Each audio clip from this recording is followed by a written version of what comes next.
काला ठंडा तालाब लहरों से भरा हुआ था। टूटा हुआ प्राचीन युद्ध रथ ऐसा लग रहा था मानो खून और आग के बपतिस्मा से गुजरा हो, क्योंकि यह तलवार के निशानों और तलवार के छेदों से ढका हुआ था। इसने काले पानी को कुचल दिया और हवा और लहरों का सामना करते हुए आगे बढ़ा। बहुत अजीब है। 10,000 साल से ज्यादा समय बीत चुका है, लेकिन दानव सम्राट के इन मकबरे में अभी भी कब्र रक्षक हैं। ये बहुत बेतुका और अकल्पनीय है। बेरहम ताओवादी ने भौहें सिकुड़ी। स्वूश। ठीक उसी समय जब वह अचंभित था, एक काला तीर तेजी से उसके ऊपर चला गया। तीर का सिरा पाताल की लपटों से जल रहा था और तीर की पूंछ से घना काला कोहरा उठ रहा था। क्लैंग। बेरहम दाऊवादी ने तीर को रोकने के लिए अपनी मानिक जैसी ढाल उठाई, लेकिन तीर उसी क्षण फट गया। काली धुंध के बढ़ने के साथ ही पाताल की लपटें सभी दिशाओं में फैल गईं। पाताल लोक की लपटों ने आसपास की जमीन को झुलसा दिया और चट्टानों को पिघला दिया। फिर काली धुंध छा गई और सब कुछ जमकर चूर्ण में बदल गया। इस भयानक ऊर्जा ने लगभग ये फैन और हृदयहीन दाऊवादी को मारा। इस तरह के तीर में बर्फ और आग का संयोजन था और यह बेहद शक्तिशाली था।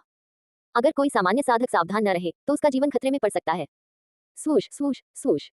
काले तीर काली धुंध को भेदते हुए काली आंधी की तरह लगातार ऊपर से निकल रहे थे, जिसकी तीखी आवाज कानों में गूंज रही थी। झनकार झनकार झनकार। माणिक्य जैसी ढाल पर सैकड़ों बाण लगे थे और वह पाताल लोक की ज्वालाओं तथा अंतहीन काली धुंध से घिर गई थी। कौन कौन? छी। ढाल लाल रंग की चमक से भर गई जो पानी की लहरों की तरह बाहर की ओर उठी। इसने पाताल की लपटों को हिला दिया और काली धुंध को तितर बितर कर दिया, आखिरकार हमले की इस लहर को रोक दिया। हालांकि ठीक इसी समय एक गड़गड़ाहट की आवाज आई, क्योंकि इन सैनिकों को ले जाने वाले टूटे हुए युद्धरथ तेजी से आगे बढ़े। वे पहले ही किनारे पर उतर चुके थे और आगे बढ़ने वाले थे। मैं देखना चाहता हूं कि तुम कैसी हो। बेरहम ताओवादी पादरी ने अपने दांत पीसते हुए अपने मुंह से एक हरे रंग की रोशनी थूकी। यह 1 इंच लंबा चाकू था और यह हरे रंग की रोशनी से चमक रहा था। यह हवा में खुल गया और जल्दी ही आधा फीट लंबा हो गया। ये हरे पानी के एक तालाब की तरह लग रहा था, जो चमकीला और पारदर्शी था और ठंडी हवा की लहरें छोड़ रहा था। ये देखकर ये फान ने अपने दांत पीस लिए। ये वही खंजर था जो उसने प्राप्त किया था, लेकिन इसे इस निर्दयी ताओवादी ने चुरा लिया था और अब इसका इस्तेमाल दुश्मन के खिलाफ लड़ने के लिए किया जा रहा था। छी। हरा खंजर एक हरे रिबन में परिवर्तित हो गया जो आगे की ओर बढ़ा और उसमें से चमकदार दिव्य प्रकाश की किरणें निकली, जिसने क्षतिग्रस्त युद्धरथ को तुरंत अवरुद्ध कर दिया। इसके तुरंत बाद बेईमान दाऊवादी का कड़वाहट का सागर खिल उठा और एक रक्त रंग का मोती बाहर निकल आया। लाल रंग की रोशनी सभी दिशाओं में फैल गई और शक्तिशाली दिव्य शक्ति की लहरें आगे बढ़ी। तीनों प्राचीन रथ उसी स्थान पर जम गए और वे जरा भी हिलने में असमर्थ थे। उसी समय बेईमान ताओवादी के अंगूठे पर एक चमकदार बैंगनी अंगूठी प्रकट हुई, जिसने उसकी हथेली को रोशन कर दिया और उसे चमकदार और पारदर्शी बना दिया। मारना। बेरहम ताओवादी पुजारी ने हल्के से चिल्लाकर अपनी उंगली उठाई। अचानक बैंगनी अंगूठी से हजारों शुभ रोशनी निकली और तेज बैंगनी ब्लेड निकले। पू पू पू। प्रकाश की किरणों ने 2 जीर्ण शीर्ण रथों को चीर दिया और इन सैनिकों के एक समूह को वहीं रोक दिया। ये सब देखकर ये फैन मन ही मन कोसने लगा। उसने ही ये 3 आध्यात्मिक हथियार पाए थे, लेकिन बेरहम ताओवादी पुजारी ने उन्हें छीन लिया। अब वह उनका इस्तेमाल दुश्मन से लड़ने के लिए कर रहा था। कौन कौन कौन? ठीक इसी समय आध्यात्मिक हरे खंजर ने 5 इन सैनिकों को छेद दिया और एक रथ को टुकड़ों में काट दिया। और इस समय लाल रंग के मनके ने तीनों रथों को सफलतापूर्वक रोक भी लिया। बहुत अच्छी बात है। बेईमान ताओवादी पुजारी ने आह भरी। अंत में सभी टूटे हुए रथों को टुकड़ों में काट दिया गया और सभी इन सैनिकों को भी लगभग छेद दिया गया। बेईमान ताओवादी पुजारी जल्दी से भाग गया और उनके शरीर पर काले लोहे के कवच को फाड़ दिया ताकि ये देखा जा सके कि अंदर क्या था। उसे ये देखकर आश्चर्य हुआ कि जब पहले कुछ इन सैनिकों ने कवच को फाड़ दिया तो अंदर से महीन रेत बाहर निकल आई। यह कोई जीवित चीज नहीं थी।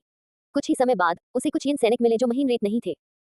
ध्यान से निरीक्षण करने पर उसे पता चला कि वे वास्तव में जंगली जानवरों की लाशें थीं जिन्हें बर्फ में सील कर दिया गया था। क्या हो रहा है? बेईमान ताओवादी बेहद आश्चर्यचकित हुआ और बोला, क्या यह हो सकता है कि ताओ पैटर्न उनका समर्थन कर रहे हैं? उसने जल्दी से बारीक रेत को हटाया और निश्चित रूप से उसे मूल स्थान पर एक छोटी लकड़ी की पट्टिका मिली। उस पर जटिल दाव पैटर्न उकेरे गए थे। ये वास्तव में ऐसा ही है। सैनिकों को बनाने के लिए रेत को बिखेरना और जनरलों को बनाने के लिए लाशों को इकट्ठा करना अच्छी विधि है। इतना कहने के बाद बेईमान ताओवादी पुजारी ने उत्साहित भाव प्रकट करते हुए कहा, ये सभी हजारों साल पुराने दाव पैटर्न हैं। शायद हम इस पर कुछ शोध कर सकें। उसने जल्दी से जमीन पर पड़ी बारीक रेत को उड़ा दिया और लाशों को चकनाचूर कर दिया। फिर उसने सभी लकड़ी की तख्तियां इकट्ठी की और उन्हें जमीन पर ढेर कर दिया। बूम। इस समय बर्फीले काले तालाब से फिर से एक आवाज आई। काले सोने के कवच से ढके भेड़िए के सिर वाला एक दानव सेनापति धीरे धीरे बाहर आया। उसने एक घनी मौत की आभा उत्सर्जित की और यह ज्ञात था कि उन यन सैनिकों की तुलना में कितनी बार शक्तिशाली था। ये वही दानव सेनापति है जो अतीत में युद्ध में मारा गया था और उसका भी इस्तेमाल किया गया था। ऐसा लगता है कि यह ताओ पैटर्न नहीं है जो उसकी लाश को सहारा दे रहा है। बेईमान ताओवादी पुजारी ने एक चिंताग्रस्त अभिव्यक्ति प्रकट की। राक्षस सेनापति धीरे धीरे निकट आया और चारों ओर काले कोहरे के बढ़ने से धरती कांपने लगी। आसान नहीं। इस समय बेईमान ताओवादी पुजारी के कड़वाहट के सागर में एक चमकदार हरी रोशनी फूट पड़ी। एक बड़ी हरी लौ आगे बढ़ी और भेड़िया सिर वाले दानव सेनापति को घेर लिया। टकराना। हालांकि इस दानव जनरल को कम करके नहीं आंका जाना चाहिए। उसने एक घनी मौत की आभा उत्सर्जित की जो लगातार हरी लपटों को पीछे धकेलती रही। उसका शव रूपांतरण हो चुका है और उसे धुंधली बुद्धि प्राप्त हो गई है। उसका राक्षसी शरीर अमर है और उसने एक शक्तिशाली मृत्यु आभा उत्पन्न की है। बेईमान ताओवादी पुजारी हैरान रह गया और उसे लगा कि यह कोई छोटी बात नहीं है। उसने ये फैन को पीछे हटने को कहा और उसने कुछ आध्यात्मिक हथियार निकाले और उनमें हरी लपटें भर दी। यहाँ कुछ अजीब बात है। ठीक इसी समय एक ठंडी और उदासीन आवाज गूंजी। 20 साल का एक युवक पहाड़ की चोटी पर पहुंचा और उसने कहा, बहुत बढ़िया, अब आप सभी जा सकते हैं। उसकी नजर जमीन पर पड़ी लकड़ी की पट्टियों पर टिकी थी जिन पर दाव के चिन्ह अंकित थे और फिर उसने दानव सेनापति को घूर कर देखा। बेईमान ताओवादी पुजारी ने उसे ठंडी निगाह से देखा, लेकिन उसने तुरंत एक अजीब अभिव्यक्ति प्रकट की। इस व्यक्ति की आस्तीन पर वास्तव में वेवरिंग लाइट होली लैंड का प्रतीक था। मैं वेवरिंग लाइट होली लैंड का शिष्य हूँ। मेरे गुरु ने आप सभी को तुरंत चले जाने का आदेश दिया है। युवक बहुत घमंडी था, मानो वह श्रेष्ठता की भावना के साथ पैदा हुआ हो।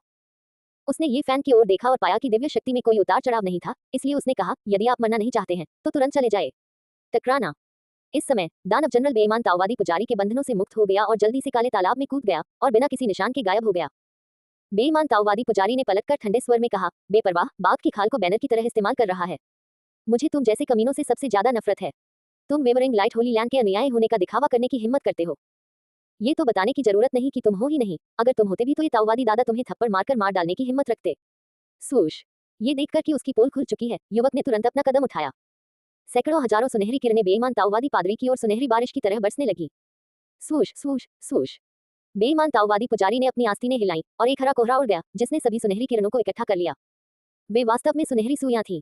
टकराना। बेईमान ताओवादी पुजारी तेजी से आगे बढ़ा और युवक की गर्दन पकड़कर उसे ठंडे तालाब के पास ले गया और कहा, इस ताओवादी दादा को धोखा देने के लिए बाघ की खाल को एक बैनर के रूप में इस्तेमाल कर रहा हूँ।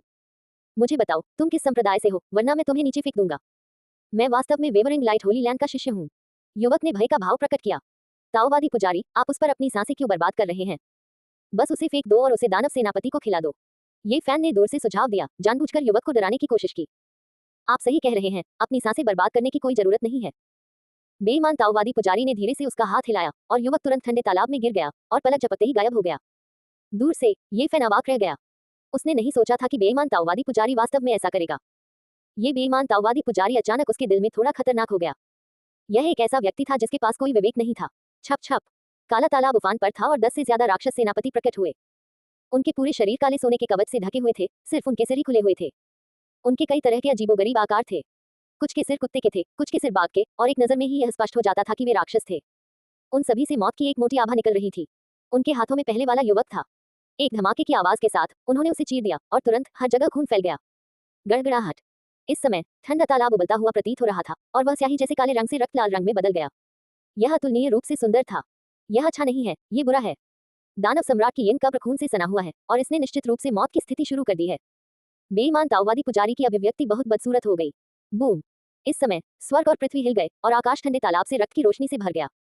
इसने पूरे प्राचीन उजाड़ खंडहर को जगा दिया और इसने सभी साधकों को चौंका दिया।